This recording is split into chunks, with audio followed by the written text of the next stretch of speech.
Hello everyone, welcome to my YouTube channel. আমি আজকে তোমাদের লেকচার 5 করাবো স্থিরতড়িৎবিদ্যা চ্যাপ্টারের। তোমাদের আমি লেকচার 1, লেকচার 2, লেকচার 3 এবং লেকচার 4-এ করিয়েছি কুলম্বের সূত্র, তার অ্যাপ্লিকেশন এবং charge distribution, continuous charge distribution, যার আন্ডারে আমরা 3 রকম চার্জ ডিস্ট্রিবিউশন পড়েছিলাম। শিখেছিলাম কি line charge distribution, surface charge distribution and volume charge distribution, রৈখিক আধান বন্টন, ক্ষেত্রীয় আধান বন্টন এবং আয়তন আধান বন্টন। এই 3 রকম নিরবিচ্ছিন্ন আধান বন্টন সম্পর্কে আমরা জেনেছিলাম। তারপর আবার শিখেছিলাম কিছু ম্যাথ। তো আজকে আমি তোমাদের যে টপিকটুকু পড়াবো সেটা হলো তড়িৎ ক্ষেত্র। ইংলিশ থেকে বলা হচ্ছে ইলেকট্রিক ফিল্ড। তড়িৎ ক্ষেত্র জিনিসটা কি সেটা সম্পর্কে আমরা এখন জানবো। তাহলে দেখা যাক, চলো শুরু করছি আমি। তড়িৎ ক্ষেত্র বা ইলেকট্রিক ফিল্ড হলো এমন একটি ফেনোমেনা বা ঘটনা। সেই ঘটনাটা কি, যে দেখো তোমরা এখানে একটি বিন্দু আছে, এই বিন্দুটার একটা নাম দিলাম, সেটা ধরলাম এ। এ হলো একটা পয়েন্ট বা বিন্দু যেখানে কিউ পরিমাণ আধান রাখা আছে, বড় হাতের কিউ, আধানের সিম্বল। তো এ বিন্দুতে কিউ পরিমাণ পয়েন্ট চার্জ আছে। তো এই যে আধান, এই আধানের একটা নির্দিষ্ট অঞ্চল পর্যন্ত তার প্রভাব বিস্তার থাকবে এবং সেই প্রভাবটা কি, আকর্ষণ প্রকৃতির বল হবে এবং বিকর্ষণ প্রকৃতির বল হবে। এই যে উক্ত আধানের একটা নির্দিষ্ট রিজিয়ন পর্যন্ত তার প্রভাব বিস্তার থাকছে, এই সমগ্র অঞ্চলটাকে উক্ত আধানের তড়িৎ ক্ষেত্র বলবো। পাতি বাংলায় যদি আমি বলি তাহলে কি, একটা পার্টিকুলার আধান থাকবে, সেই আধানের জন্য তার যতদূর পর্যন্ত আকর্ষণ বা বিকর্ষণ বলের একটা প্রভাব থাকবে, প্রভাব অনুভূত থাকবে, যতদূর পর্যন্ত তার একটা আকর্ষণ বা বিকর্ষণ বলের কি থাকবে, প্রভাব বিস্তার থাকবে, সেই সমগ্র অঞ্চলটাকে বলবো, মানে যতদূর পর্যন্ত সেই অঞ্চলে আকর্ষণ বা বিকর্ষণ বলের প্রভাব থাকবে, সেই সমগ্র অঞ্চলটাকে আমরা বলবো তড়িৎ ক্ষেত্র বা ইলেকট্রিক ফিল্ড। কার? সেই আধানটির। সেই আধানটা এখানে কি নাম দিয়েছি আমি, বড় হাতের কিউ সিম্বল দিয়েছি এবং তার একটা পার্টিকুলার নাম আছে। মাথায় রাখবে, তড়িৎ ক্ষেত্র বা ইলেকট্রিক ফিল্ড জেনারেট হবে এমন একটি আধানের জন্য, সেই আধানটিকে বলা হয় সোর্স চার্জ বা উৎস আধান। এখানে এই এমসিকিউটি থাকতে পারে বা তোমরা জানার জন্য এই জিনিসটা বা এই টপিকটা মনে রাখবে, যে এই যে আধানের জন্য তার নির্দিষ্ট অঞ্চল পর্যন্ত, নির্দিষ্ট জোন পর্যন্ত, নির্দিষ্ট রিজিয়ন পর্যন্ত তার কি থাকবে, একটা আকর্ষণ বা বিকর্ষণ বলের একটা প্রভাব বিস্তার থাকবে। যে আধানের জন্য এই ঘটনাটা ঘটে থাকে সেই আধানটাকেই বলা হয় সোর্স চার্জ বা উৎস আধান। এবার আমরা যে টপিকটা পড়ব সেটা হলো তড়িৎ ক্ষেত্রের প্রাবল্য। এর আর একটি নাম হলো তড়িৎ ক্ষেত্রের তীব্রতা, আরো একটি নাম হলো তড়িৎ প্রাবল্য, আরো একটি নাম হলো ইন্টেন্সিটি অফ ইলেকট্রিক ফিল্ড বা তড়িৎ ক্ষেত্রের প্রাবল্য।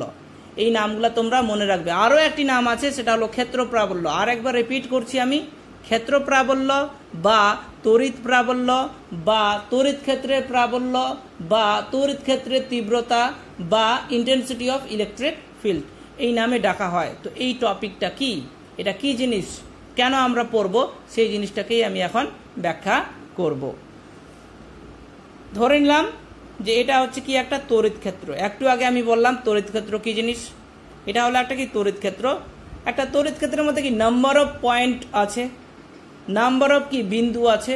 একটা চুজ করলাম, এটা হলো কি একটা বিন্দু, এবং এই বিন্দুতে বাইরে থেকে একটা ইউনিট পজিটিভ চার্জকে আনলাম বা একক ধনাত্মক আধানকে আমরা বাইরে থেকে তড়িৎ ক্ষেত্রের মধ্যে কোনো এক বিন্দুতে আনলাম। যদি আমরা তড়িৎ ক্ষেত্রের মধ্যে কোনো এক বিন্দুতে বাইরে থেকে ইউনিট পজিটিভ চার্জ বা একক ধনাত্মক আধানকে রাখি, তাহলে সেই একক ধনাত্মক আধানের উপর বল ক্রিয়াশীল হয়। সেই একক ধনাত্মক আধান ফোর্স এক্সপিরিয়েন্স করবে বা বল ফিল করবে, অনুভব করবে।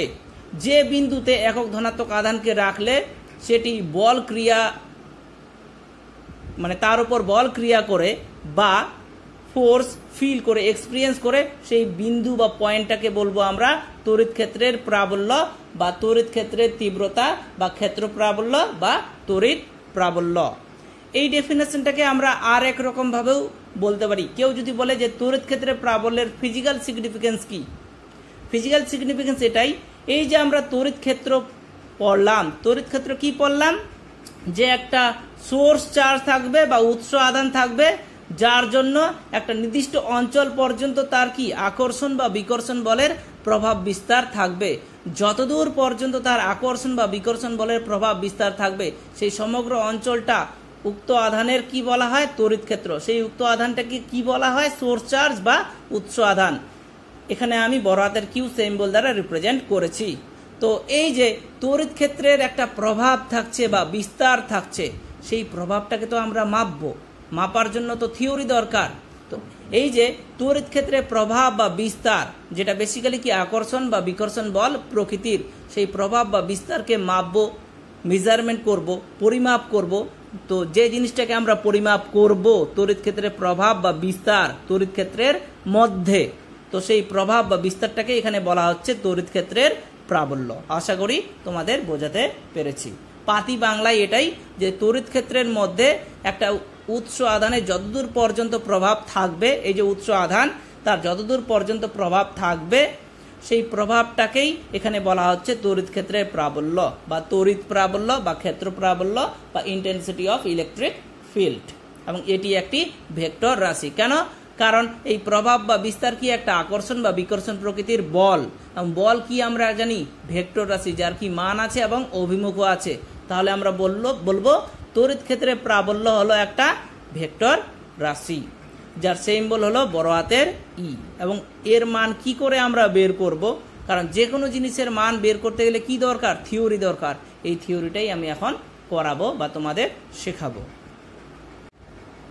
এবার আমরা টেস্ট চার্জ বা পরীক্ষণীয় আধান সম্পর্কে জানবো। একটু আগে আমি তোমাদের যে পড়ালাম তড়িৎ ক্ষেত্রের প্রাবল্য বা তড়িৎ প্রাবল্য বা ক্ষেত্র প্রাবল্য কি, যে তড়িৎ ক্ষেত্রের মধ্যে বাইরে থেকে একটা একক ধনাত্মক আধানকে যখনই আমরা আনছি কোনো এক বিন্দুতে, তখন সেই বিন্দুতে কি একটা বল ক্রিয়াশীল হচ্ছে। যে আধানের জন্য বল ক্রিয়াশীল হচ্ছে বা যে আধানটি বল বা ফোর্স এক্সপিরিয়েন্স করছে বা যে আধানের উপর বল ক্রিয়াশীল করা হচ্ছে, বাইরে থেকে যখনই আমরা তাকে আনছি তড়িৎ ক্ষেত্রের মধ্যে, সেই আধানটিকেই বলবো আমরা টেস্ট চার্জ বা পরীক্ষণীয় আধান। এখানে আমি সিম্বল দিয়েছি ছোট হাতের কিউ। তাহলে আমরা আধান দুই রকম সম্পর্কে জানলাম। একটি আধান কি সোর্স চার্জ, যার জন্য ইলেকট্রিক ফিল্ড বা তড়িৎ ক্ষেত্র জেনারেট হচ্ছে, আর একটি আধান হলো টেস্ট চার্জ, যার সিম্বল ছোট হাতের কিউ, তার জন্য হচ্ছে কি তড়িৎ বল বা কুলম্বীয় বল বা স্থির তড়িৎ বল আমরা মেজারমেন্ট করতে পারবো। বলের সিম্বল কি এফ, বড় হাতের এফ। এই যে আমরা তড়িৎ ক্ষেত্রে প্রাবল্য পড়লাম, যে তড়িৎ ক্ষেত্রের যে প্রভাব থাকছে একটা নির্দিষ্ট অঞ্চল পর্যন্ত, সেটি কি আকর্ষণ প্রকৃতির বল বা বিকর্ষণ প্রকৃতির বল।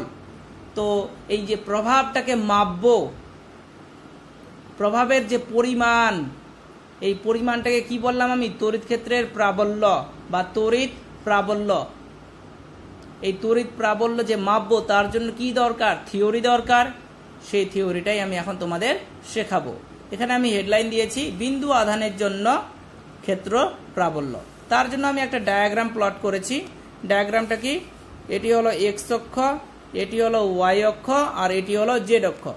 স্পেসের মধ্যেই তোমরা এই প্লটটা ভুলে যাও, আপাতত এটা ভুলে যাও, যে কি এ বিন্দুতে একটি সোর্স চার্জ রাখা আছে। সোর্স চার্জের সিম্বল কি দিয়েছি আমি, বড় হাতের কিউ। এ বিন্দুতে স্পেসের মধ্যে একটি সোর্স চার্জ আছে, যার সিম্বল কি, বড় হাতের কিউ। অরিজিন থেকে নির্দিষ্ট দূরত্বে আছে, তার অবস্থান ভেক্টর কত, r1 ভেক্টর। এই সোর্স চার্জ আছে মানে কি, চারপাশে কি একটা নির্দিষ্ট অঞ্চল পর্যন্ত কি তার প্রভাব আছে বা বিস্তার আছে, মানে কি ইলেকট্রিক ফিল্ড আছে চারপাশে। এবার আমি বাইরে থেকে একটি টেস্ট চার্জকে আনলাম। টেস্ট চার্জের সিম্বল কি, ছোট হাতের কিউ। বাইরে থেকে আমি আনলাম, বাইরে থেকে আমি আনছি স্পেসের মধ্যেই। স্পেসে একটি বিন্দু আছে, সেই বিন্দুটি কি বি। তাহলে বি বিন্দুতে টেস্ট চার্জকে আমি রাখলাম তড়িৎ ক্ষেত্রের মধ্যেই। বি বিন্দুটা কি তড়িৎ ক্ষেত্রের মধ্যেই আছে। কাকে আনলাম, টেস্ট চার্জকে আনলাম বা পরীক্ষণীয় আধানকে আনলাম, যার সিম্বল কি, ছোট হাতের কিউ। সেটিও অরিজিন থেকে নির্দিষ্ট দূরত্বে আছে, তার অবস্থান ভেক্টর বা পজিশন ভেক্টর কি, r2 ভেক্টর। এবার তোমরা দেখো এই সোর্স চার্জ বা উৎস আধান এবং টেস্ট চার্জ বা পরীক্ষণীয় আধান তড়িৎ ক্ষেত্রের মধ্যে নির্দিষ্ট দূরত্বে আছে। এটা পুরোটাই তড়িৎ ক্ষেত্র, এটা পুরোটাই তড়িৎ ক্ষেত্র। তড়িৎ ক্ষেত্রের মধ্যে নির্দিষ্ট দূরত্বে আছে, এই দূরত্বটাকে ধরলাম আর ভেক্টর। অ্যাকচুয়ালি আর ভেক্টর কি হবে বলো দেখি তোমরা? এটা প্লাস এটা ইকুয়াল টু এটা, কারণ দেখো এই ডায়াগ্রামের মধ্যে এটা কি একটা ট্রায়াঙ্গেল হচ্ছে, এই ট্রায়াঙ্গেলের লব্ধি কে হচ্ছে এটা, কারণ লব্ধি সবসময় কি বাধা দেয়। তাহলে এটা প্লাস এটা মানে r1 plus r vector equal to কি r2 ভেক্টর। তাহলে আর ভেক্টর কি r2 মাইনাস r1, এরোটা যদি এদিকে দিই তাহলে আর ভেক্টর কি হবে r1 মাইনাস r2। এই r1 মাইনাস r2 বা r2 মাইনাস r1 কে আমি সংক্ষেপে লিখেছি আর ভেক্টর। এইবার এই সোর্স চার্জকে তোমরা q1 মনে করো আর টেস্ট চার্জকে q2 মনে করো। যখনই দুটি বিন্দু আধান পরস্পর দূরত্বে থাকবে মানে কি কুলম্বের সূত্র প্রয়োগ করে আমরা কি বের করব? স্থির তড়িৎ বল বের করব বা তড়িৎ বল বের করব বা কুলম্বীয় বল বের করব। তাহলে এখানে আমি বললাম যে উৎস আধানের জন্য টেস্ট চার্জের উপর ক্রিয়াশীল বল, কারণ ফোর্স কে এক্সপিরিয়েন্স করে, বল কে এক্সপিরিয়েন্স করে, তড়িৎ বল এক্সপিরিয়েন্স করবে শুধুমাত্র টেস্ট চার্জ বা পরীক্ষণীয় আধান। কিন্তু তার পাশে কে আছে? সোর্স চার্জ আছে। এই জন্য আমি লিখেছি উৎস আধান বড় হাতের কিউ কর্তৃক টেস্ট চার্জ বা পরীক্ষণীয় আধান ছোট হাতের কিউ এর ওপর ক্রিয়াশীল বল। আরেকবার রিপিট করছি, উৎস আধান কিউ কর্তৃক ছোট হাতের কিউ আধানের উপর ক্রিয়াশীল বল। ফর্মুলা আমরা কি জানি? তোমাদের আমি আগেই শেখাইছি। এফ ভেক্টর ইকুয়াল টু কি জানি? 1/4πε0 q1 q2 by R square r cap. কারণ যে কোনো ভেক্টর মানে কি মান ইন্টু অভিমুখ। এখানে অভিমুখটা কোন বরাবর চেঞ্জ হচ্ছে? এখানে অভিমুখটা কি এই দূরত্ব বরাবর। সেটা আগেই আমি তোমাদের প্রথম ভিডিওতে যেটা লেকচার 1 সেখানে শেখাইছি, দেখে নিবা যারা দেখোনি। তো ফর্মুলা কি জানি? এফ ভেক্টর ইকুয়াল টু কি জানি? 1/4πε0 এসআই পদ্ধতিতে 1/4πε0 q1 q2 by R square into R cap. R cap বলতে এখানে কি ইউনিট ভেক্টর বা একক ভেক্টর, কারণ যে কোনো ভেক্টর মানে কি মান ইন্টু অভিমুখ। ইন্টু বলতে কোনো ডটও না কোনো ক্রসও না, এখানে অভিমুখ মানে কি একক ভেক্টর বা ইউনিট ভেক্টর। তো এখানে q1 মানে কি বড় হাতের কিউ আর q2 মানে কি ছোট হাতের কিউ। দেখে নাও তোমরা, বড় হাতের কিউ আর ছোট হাতের কিউ নির্দিষ্ট কি দূরত্বে আছে মানে কি কুলম্বীয় সূত্র অ্যাপ্লাই করে কুলম্বীয় বল বা তড়িৎ বল আমরা বের করতে পারবো। সেটা বের করলাম আমি এই জিনিসটা। এইবার এই পার্টটাকে আমি এইভাবে লিখতে পারি, F vector equal to 1/4πε0 Q by R square into R cap into ছোট হাতের কিউ। ইন্টু বলতে এখানে আমি সেম বল দিইনি, বাইরে আছে ইন্টু ছোট হাতের কিউ। এই যে 1/4πε0 বড় হাতের q by R square into R cap, এই পুরো পার্টটাকে আমি ই ভেক্টর নাম দিয়েছি, বড় হাতের ই ভেক্টর নাম দিয়েছি। সঙ্গে মাল্টিপ্লাই কি আছে? ছোট হাতের কিউ আছে। তো সেখান থেকে আমি লিখতে পারি F vector equal to Q E, যেখানে ই ভেক্টর কার পরিবর্তে লিখেছি? 1/4πε0 বড় হাতের q by R square r cap. এটা হলো এর পরিবর্তে আমি লিখেছি ই ভেক্টর। ই ভেক্টর মানে কি? ই মানেই আমি একটু আগে বলেছি তোমাদের তড়িৎ ক্ষেত্রের প্রাবল্য বা তড়িৎ প্রাবল্য। আমি বলেছিলাম তড়িৎ ক্ষেত্রের প্রাবল্য কার জন্য জেনারেট হবে? সোর্স চার্জের জন্য। এখানে তোমরা দেখে নাও তড়িৎ ক্ষেত্রের প্রাবল্য কার উপর নির্ভরশীল? সোর্স চার্জের উপর। তাহলে সোর্স চার্জের দরুন তড়িৎ ক্ষেত্র উৎপন্ন হচ্ছে। এবং এখানে আমরা একটা ফর্মুলা পেলাম, তড়িৎ বল এফ ভেক্টর ইকুয়াল টু কি কিউ ই, যেখানে ই ভেক্টর কি এই পার্টটা। এটাকে যদি আমি মান অনুযায়ী লিখি, যে কোনো ভেক্টর মানে কি মান ইন্টু অভিমুখ। অভিমুখ মানে এখানে কি একক ভেক্টর, সেটা কি আর ক্যাপ। তাহলে মান কোনটা? এই পুরো পার্টটা। তড়িৎ ক্ষেত্রের যে মান ই ভেক্টরের মান কি ই, সেম বল যদি লিখি তাহলে ই ইকুয়াল টু কি এই পুরো পার্টটা। এই জন্য আমি এখানে লিখেছি মান অনুযায়ী ফর্মুলাটা হবে 1/4πε0 কিউ বাই আর স্কোয়ার। এটা হচ্ছে কি এসআই পদ্ধতিতে। আর সিজিএস এ কি হবে? সিজিএস এ তো 1/4πε0 জায়গায় কি 1 লিখবো আমরা। সিজিএস পদ্ধতির ক্ষেত্রে হবে কিউ বাই আর স্কোয়ার। এটা হলো সিজিএস। আর এটা কি এসআই পদ্ধতির ক্ষেত্রে। তাহলে তড়িৎ ক্ষেত্রে প্রাবল্যের সূত্র আমরা এসআই পদ্ধতিতে কি পেলাম? 1/4πε0 কিউ বাই আর স্কোয়ার। আর সিজিএস এ কি শুধু কিউ বাই আর স্কোয়ার, যেখানে কিউ বলতে কি সোর্স চার্জ বা উৎস আধান। এবং এখানে তড়িৎ বলের ফর্মুলা কি পেলাম? F equal to Q E. যখনই তড়িৎ ক্ষেত্র থাকবে তার দরুন যে তড়িৎ বল তার ফর্মুলা কি F equal to Q E. এবং আমি তোমাদের বলেছি যে তড়িৎ বল জেনারেট হবে কোন আধানের দরুন? টেস্ট চার্জের দরুন। এখানে দেখো তোমরা তড়িৎ বল এফ ভেক্টর কার উপর ডিপেন্ড করছে? টেস্ট চার্জের উপর। টেস্ট চার্জের সিম্বল কি ছোট হাতের কিউ। তাহলে আমি যেগুলা ভাষায় বলেছি সেটা কি ম্যাথমেটিক্যালিও লিখতে পারছি। এটা হলো এই পর্যন্ত। এইবার আমরা এখানে দুটো ফর্মুলা শিখলাম, সেটা কি F equal to Q E, আর একটা এসআই পদ্ধতিতে এই ফর্মুলা তড়িৎ ক্ষেত্র প্রাবল্যের, আর সিজিএস এ এই ফর্মুলা তড়িৎ ক্ষেত্র প্রাবল্যের। মান অনুযায়ী এই যে F vector equal to q আমরা শিখলাম, মান অনুযায়ী সেটাকে আমরা শুধুমাত্র এফ ইকুয়াল টু কিউ লিখবো, মানে ভেক্টর সিম্বল লিখলাম না, F equal to Q E.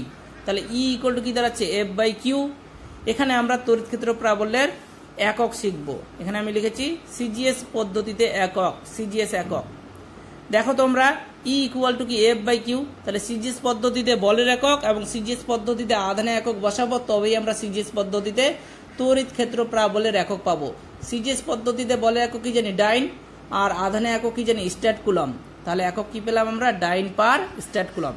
আধানে CGS একক স্ট্যাট কুলম অথবা ইএসইউ, তো তড়িৎ ক্ষেত্র প্রাবল্যের সিজিএস একক কি দাঁড়াবে, ডাইন পার ইএসইউ। ইএসইউ আর স্ট্যাট কুলম সেম জিনিস। একই রকম এসআই পদ্ধতিতে কি হবে, ডাইনের জায়গায় নিউটন হবে আর স্ট্যাট কুলমের জায়গায় কুলম হবে। তাহলে এসআই পদ্ধতিতে তড়িৎ ক্ষেত্র প্রাবল্যের একক কি, নিউটন পার কুলম। এবার আমরা যে জিনিসটা শিখবো সেটা হলো মাত্রা। এখনই তোমরা শিখলে যে তড়িৎ ক্ষেত্র প্রাবল্য ই মানে কি এফ বাই কিউ। তাহলে মাত্রা যদি আমরা তড়িৎ ক্ষেত্র প্রাবল্যের জানতে চাই তাহলে আমাদের কি দরকার, তড়িৎ বলের মাত্রা দরকার আর আধানের মাত্রা দরকার। তড়িৎ বলের মাত্রা কি জানি M L T to the পাওয়ার -2, আর আধানের মাত্রা কি জানি আইটি। টি এর পাওয়ারে +1, উপরে উঠলে কি হবে -1, আর অলরেডি আছে কি -2, তাহলে পাওয়ারে কি -3 হচ্ছে টি এর পাওয়ারে। আর আই এর পাওয়ারে +1 আছে, উপরে উঠলে কি -1 হবে। তাহলে মাত্রাটা কি দাঁড়ালো, M L T to the power -3 into I to the power -1। এই হলো তড়িৎ ক্ষেত্রে সিজিএস পদ্ধতিতে একক, এসআই পদ্ধতিতে একক এবং মাত্রা।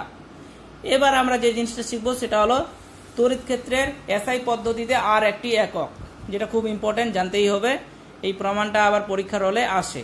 তড়িৎ ক্ষেত্রের বা তড়িৎ ক্ষেত্র প্রাবল্যের বা তড়িৎ প্রাবল্যের এসআই পদ্ধতিতে আর একটি একক, ভিন্ন একক। দেখো আমি প্রমাণ করেছি, এফ ইকুয়াল টু কি জানি কিউই, এখনই শিখলাম। তাহলে ই ইকুয়াল টু কি হবে, এফ ইকুয়াল টু যদি কিউই হয় তাহলে ই ইকুয়াল টু কি এফ বাই কিউ। এবার তোমরা জানো কৃতকার্য, যার সিম্বল কি ডাব্লু। কৃতকার্য মানে কি বল ইন্টু সরণ, সরণ বলতে এখানে দূরত্ব, যার সিম্বল এখানে আমি লিখেছি আর। তাহলে বল ইকুয়াল টু কি কৃতকার্য ডিভাইডেড বাই দূরত্ব। তাহলে এফ এর জায়গায় ডাব্লু বাই আর বসাবো, এই কোশ্চেনে বসিয়ে দিলাম। তাহলে ডাব্লু বাই আর নিচে কি গুণ আছে, কিউ আছে। এবার তোমরা এই জিনিসটাও শিখেছো, আমি শেখাইছি আগেই ফটো ইলেকট্রিক এফেক্ট চ্যাপ্টারে, যে ডাব্লু মানে হচ্ছে কি জানি আধান ইন্টু বিভব পার্থক্য। ডাব্লু মানে হচ্ছে কি জানি, কৃতকার্য মানে কি জানি আধান ইন্টু বিভব পার্থক্য। তাহলে ডাব্লুর জায়গায় কিউ ইন্টু ভি জিরো বসাবো, এখানে বসালাম আমি কিউ ইন্টু ভি জিরো, আর নিচে কিউ আছে আর ইন্টু কিউ আছে, কিউ কিউ কেটে গেল, তাহলে কি দাঁড়ালো ভি জিরো বাই আর। এবার একক যদি বসাই, ভি জিরো মানে কি বিভব, বিভবের রাশায়ক কি ভোল্ট, আর মানে দূরত্ব, দূরত্বের রাশায়ক কি মিটার। তাহলে এসআই পদ্ধতিতে তড়িৎ ক্ষেত্র প্রাবল্যের আর একটি একক কি দাঁড়ালো, ভোল্ট পার মিটার, আর একটি একক কি আছে, নিউটন পার কুলম। নিউটন পার কুলম যা, ভোল্ট পার মিটারও তা এসআই পদ্ধতিতে তড়িৎ ক্ষেত্র প্রাবল্যের একক। এবার আমরা লেখচিত্র সম্পর্কে জানবো, তড়িৎ ক্ষেত্র ভার্সেস দূরত্ব। এখানে আমি লিখেছি ই ভার্সেস আর স্কোয়ার এবং ই ভার্সেস 1/r²। তো প্রথমটা হলো কি ই ভার্সেস আর স্কোয়ার। আমরা জানি ই ইকুয়াল টু কি 1/4πε0 q/r²। এই পার্টটাকে আর স্কোয়ারটা এখানে কি কোনাকুনি গুণ হয়ে যাচ্ছে, তাহলে E into R square equal to কি q/4πε0। এখানে তোমরা দেখো কিউ কি constant, 4 constant, pi constant, ε0 constant, মানে পুরোটাই কি কনস্ট্যান্ট। তো পুরোটার জায়গায় আমি কনস্ট্যান্ট লিখলাম। তাহলে E into R square equal to constant. আমরা এরকম একটা ইকুয়েশন জানি, PV equal to constant. PV equal to constant কার সমীকরণ, ওই যে বয়েলের সূত্র পড়েছিলাম আমরা, PV equal to constant. P বলতে প্রেসার, ভি বলতে কি আয়তন, ভিটাকে আমরা এক্স অক্ষ বরাবর নিতাম, পিটা কি ওয়াই অক্ষ বরাবর নিতাম। তাহলে পিভি ইকুয়াল টু কনস্ট্যান্টের মতো কি এই ইকুয়েশনটা দাঁড়াচ্ছে E into R square equal to constant. এখানে আর স্কোয়ার মানে কি এক্স অক্ষ বরাবর ধরবো, আর ইটা কি ওয়াই অক্ষ বরাবর ধরবো, এবং যার সমীকরণটা কি হবে, মানে লেখচিত্রের প্রকৃতি কি হবে, লেখচিত্রের প্রকৃতি হবে আয়তাকার সমপরাবৃত্ত। তাহলে ই মানে এখানে কি ওয়াই অক্ষ, আর আর স্কোয়ার মানে কি এক্স অক্ষ, সেটা কি আয়তাকার সমপরাবৃত্ত। মানে আর এর মান যত বাড়াবো ওয়াই এর মানটা তত কি, ওয়াই বলতে এখানে কি ই, তড়িৎ ক্ষেত্রে প্রাবল্য, আর এর মান যত বাড়াচ্ছি ই তত কি ডিক্রিজ হচ্ছে র্যাপিডলি, এভাবে ডিক্রিজ হবে। দেখে নাও তোমরা এই ইকুয়েশন অনুযায়ী ই সঙ্গে কি ব্যস্তানুপাতিক। তাহলে দূরত্বের মান যত বাড়াবো এর মান তত কমবে, দূরত্বের মান যত কমাবো এর মান তত কি বাড়বে। তো এই রকম রিলেশন কোথায় আমরা পেয়েছিলাম, বয়েলের সূত্রের মধ্যে পি ভার্সেস ভি, সেটা কি ছিল আয়তাকার পরাবৃত্ত ছিল, সমপরাবৃত্ত। তাহলে এরকম হবে, তাহলে ই ভার্সেস আর স্কোয়ারের গ্রাফ কি হবে, আয়তাকার সমপরাবৃত্ত। একই রকম ই ভার্সেস 1/r² ভার্সেস 1/r² আছে। এখানে 1/r² মানে কি x অক্ষ বরাবর মানে x, আর e মানে কি y অক্ষ বরাবর মানে y। e মানে y, 1/r² মানে কি x, এটা তোমরা মনে করো।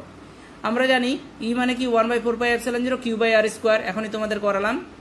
এবার এই লাইনটাকে আমি লিখতে পারি e = q/4πε0 ইন্টু 1/r²।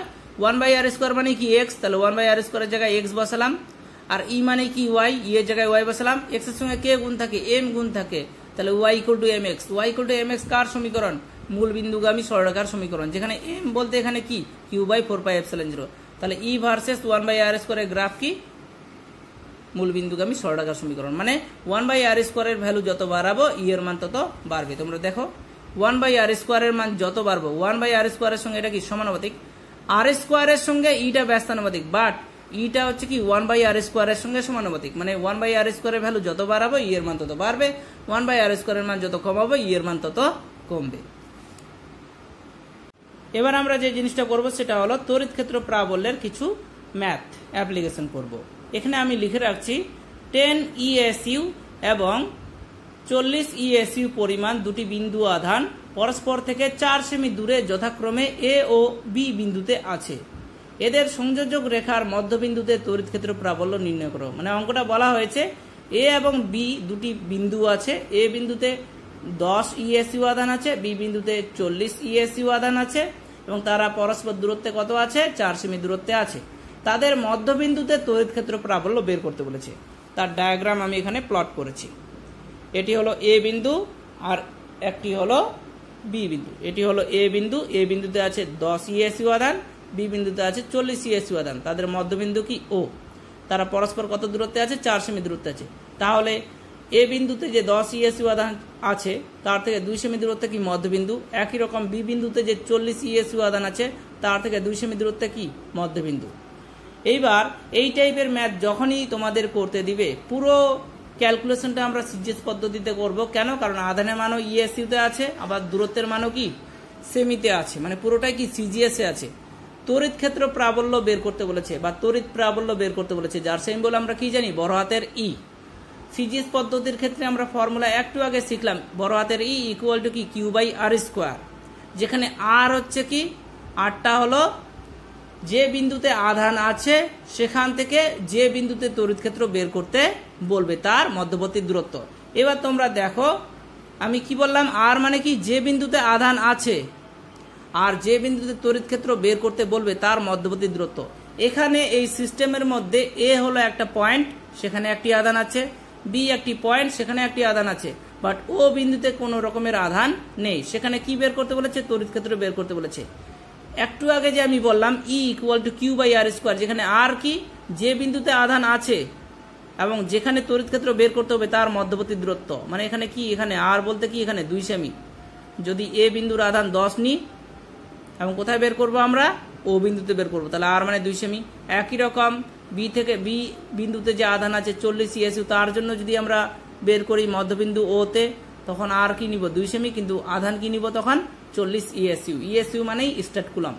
তো তোমরা মাথায় রাখবে যতগুলা পয়েন্ট চার্জ বা বিন্দু আধান থাকবে তাদের একটা একটা করে আধানের জন্য যে বিন্দুতে তড়িৎ ক্ষেত্র বের করতে বলবে। এখানে যদি 3টা বিন্দু আধান থাকতো, আরো একটা আছে এখানে, তাহলে যেখানে তড়িৎ ক্ষেত্র প্রাবল্য বের করতে বলবে এরকম বলবো যে এ বিন্দুতে মনে করো q1 আধান আছে, q1 আধানের জন্য ও বিন্দুতে তড়িৎ ক্ষেত্র প্রাবল্য তাহলে কি q1/r²।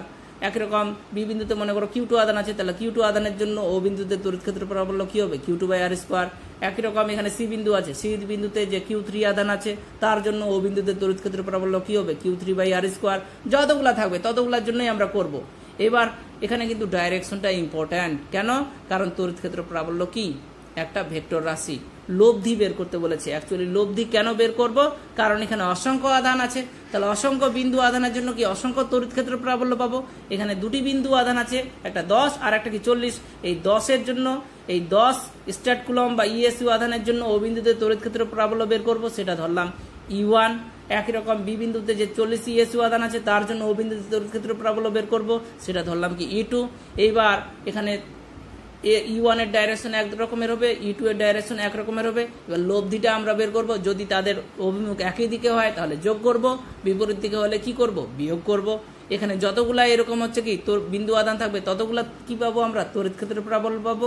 তার জন্য টোটাল আমরা কি বের করব, তড়িৎ ক্ষেত্র প্রাবল্য বের করব, যেটা লব্ধি বলছি। তো আমি এবার ম্যাথের দিকে যাচ্ছি, মানে এটা হলো কনসেপ্ট, এইভাবে আমরা ম্যাথগুলা করব। তো এখানে আমি লিখেছি চিত্রানুযায়ী AB = 4 সেমি, AB = 4 সেমি আর OA = OB = 2 সেমি, যেটা একটু আগে আমি বললাম। এটাকে নাম দিয়েছি ফিগার 1। এবার দেখো সিস্টেমের মধ্যে দুটো আধান আছে, একটা 10 আর একটা কি 40। তাহলে এ বিন্দুতে যে 10 ESU আধান আছে তার দরুন ও বিন্দুতে তড়িৎ ক্ষেত্র প্রাবল্য নাম দিয়েছি আমি E1, ফর্মুলা কি Q/R²।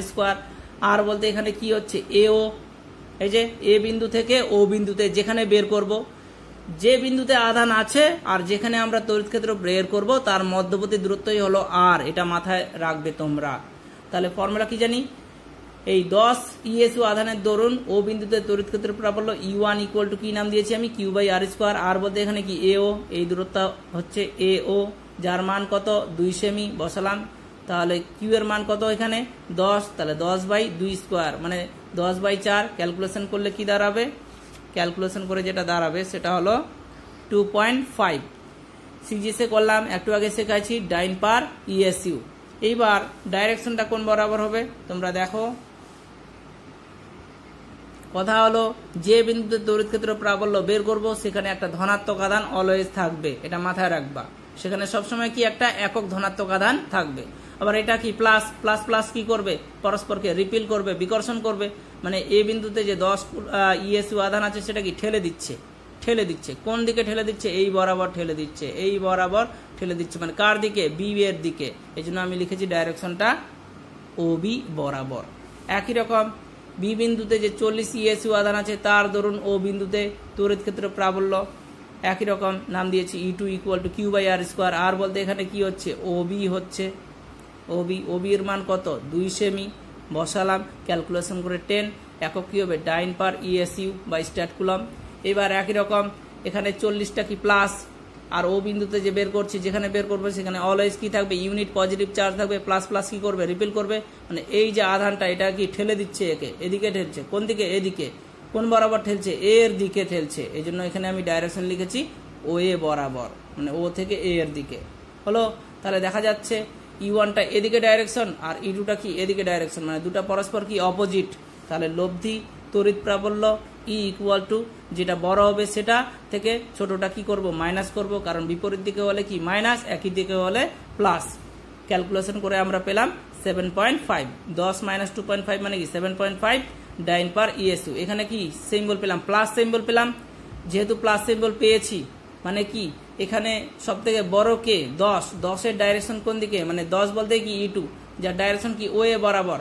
এই জন্য এখানেও কি লব্ধিটাও কি হবে OA বরাবর হবে। এই হলো কমপ্লিট ম্যাথ।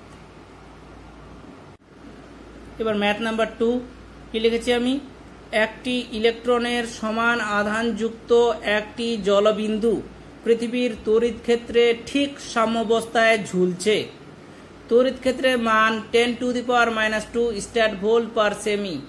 তড়িৎ ক্ষেত্রের এটা মান দেওয়া আছে, সিজিএসে দেওয়া আছে, কারণ এসআই পদ্ধতির তড়িৎ ক্ষেত্রে একটি একক কি ভোল্ট পার মিটার। সিজিএসে কি হবে, ভোল্টের জায়গায় স্ট্যাট ভোল্ট আর মিটারের জায়গায় সেমি। এটা তড়িৎ ক্ষেত্রের মান দেওয়া আছে বা তড়িৎ ক্ষেত্র প্রাবল্য একই জিনিস হলে জলবিন্দুর ব্যাসার্ধ নির্ণয় করো, মানে ছোট হাতের আর চেয়েছে। দেওয়া আছে আধান হচ্ছে এত ESU এবং জি হচ্ছে কি 980 সেমি পার সেকেন্ড স্কয়ার, মানে এটা অভিকর্ষজ ত্বরণ, এটা ইলেকট্রনের আধান সিজিএস পদ্ধতিতে। তো ম্যাথটা কি বলা আছে যে এখানে আমি ডায়াগ্রামটা প্লট করেছি, এটা ভুলে যাও তোমরা, এটা আমি জাস্ট এমনি সুবিধার জন্য দিয়েছি। যে এখানে একটা কি জলবিন্দু আছে যার আধান কি কিউ আর ভর কি এম। তাহলে এর ভর কি এম, ওয়েট বা ওজন সবসময় কি নিচের দিকে ক্রিয়াশীল, যার ওজন কি হবে mg হবে, নিচের দিকে ক্রিয়াশীল। বলেছে জলবিন্দুটা কি তড়িৎ ক্ষেত্রের জন্য স্থির থাকবে, সাম্যাবস্থায় থাকবে। মাথায় রাখবে সাম্যাবস্থা তখনই হবে যখন লব্ধি বলটা শূন্য হবে। লব্ধি বল শূন্য মানে mg এর ডাইরেকশন যদি এদিকে হয় তাহলে অবশ্যই আর এক ধরনের বল থাকবে, কোন দিকে, এর উপরের দিকে থাকবে, মানে এর অপোজিট সাইডে থাকবে। mg যেহেতু এদিকে তাহলে এর অপোজিট সাইডে আর এক ধরনের বল থাকবে, এবং mgর মান যত এর অপোজিট সাইডে যে বলটা থাকবে তার মানও সেম হবে। অপোজিট মানে দুটো পরস্পর বিপরীত, তার লব্ধি কি এটা মাইনাস এটা অথবা এটা মাইনাস এটা, সেটা কি লব্ধি বলের মান শূন্য হবে। লব্ধি বলের মান শূন্য তখনই হবে যদি এই দুটা বল পরস্পর কি সমান হয়, তখনই সে কি সাম্যাবস্থায় থাকবে। যেহেতু এখানে আধান আছে আবার তড়িৎ ক্ষেত্র বলেছে, তড়িৎ ক্ষেত্রের জন্য বলের মান কি জানি আমরা, তড়িৎ বলের মান কি জানি কিউই, তাহলে অবশ্যই এখানে যে এর অপোজিট বরাবর যে বলটা থাকবে সেটা কি তড়িৎ বল হবে, যার ফর্মুলা আমরা কি জানি কিউই। এবার লব্ধি বলটা কি বললাম শূন্য হবে, তবেই কি এই দুটা পরস্পর সমান হবে এবং কি সাম্যাবস্থায় থাকবে, এই জন্য আমি এখানে লিখেছি। আচ্ছা, যা যা ডেটা দেওয়া আছে সেগুলো লিখেছি। তড়িৎ ক্ষেত্র প্রাবল্যের মান দেওয়া আছে 10⁻², একক কি স্ট্যাট ভোল্ট পার সেমি। আধানের মান দেওয়া আছে এত ইএসইউ, ইএসইউ মানে স্ট্যাট কুলাম, ছোট হাতের ই লিখে দেওয়া আছে, আমি কিউ লিখেছি। সাম্যাবস্থার ক্ষেত্রে তোমরা দেখে নাও এই দুটো বল পরস্পর কি হবে সমান হবে, বা তোমরা এইভাবেও লিখতে পারবে যে এফ ইকুয়াল টু কিউই।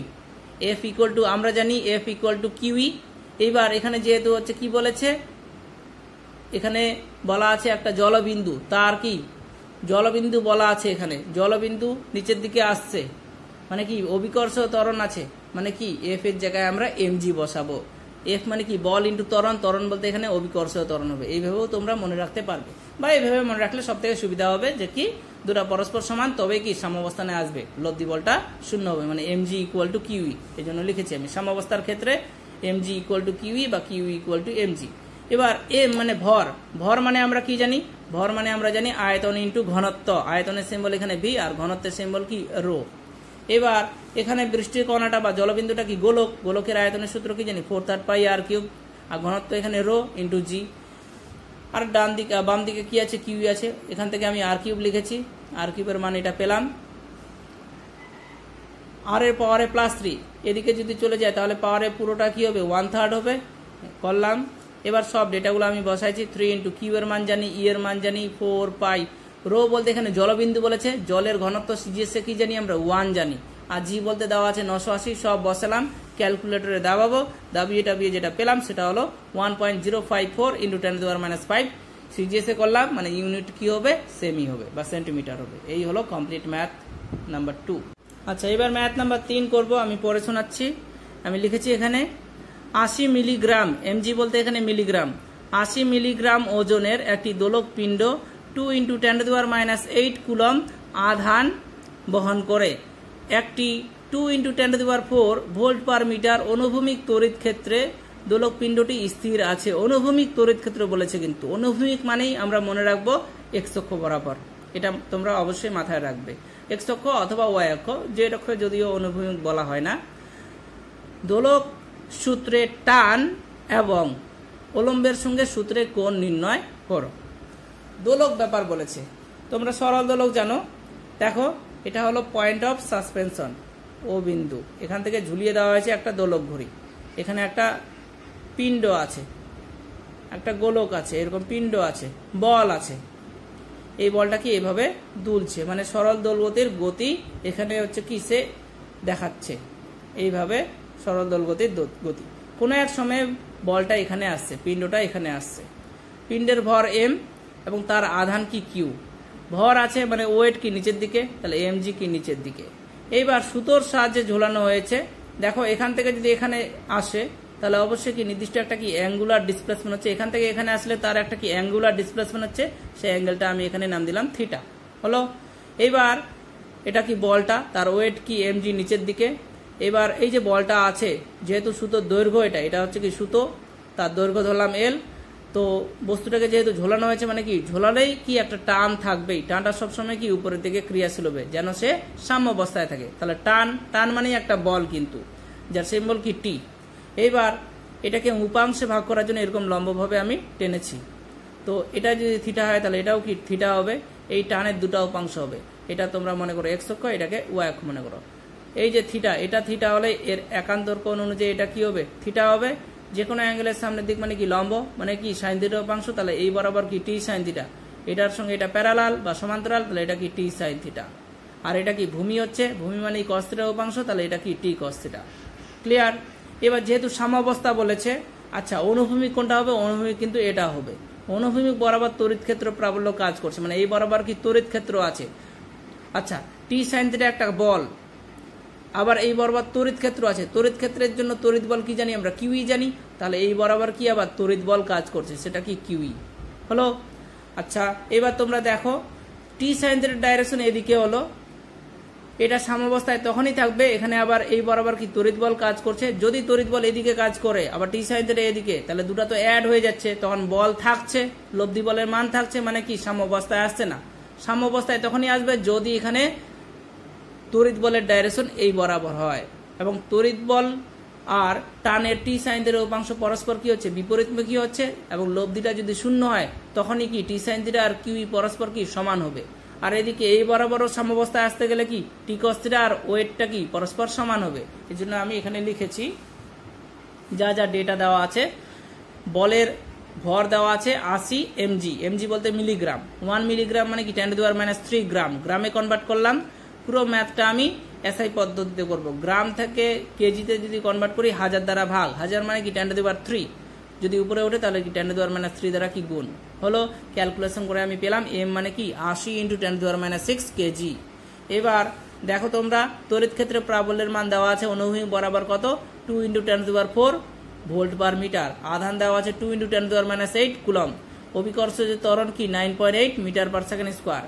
বলেছে উল্লম্বের সঙ্গে কত অ্যাঙ্গেল করেছে, মানে থিটার মান বের করতে বলেছে। এবার দেখো চিত্র অনুযায়ী এখানে কি লিখবো আমরা, টি কস থিটা আর এমজি পরস্পর কি সমান, তবেই কি সাম্যাবস্থা আসবে, মানে T cos theta equal to MG আর T sine theta equal to QE, এটাই আমি লিখেছি।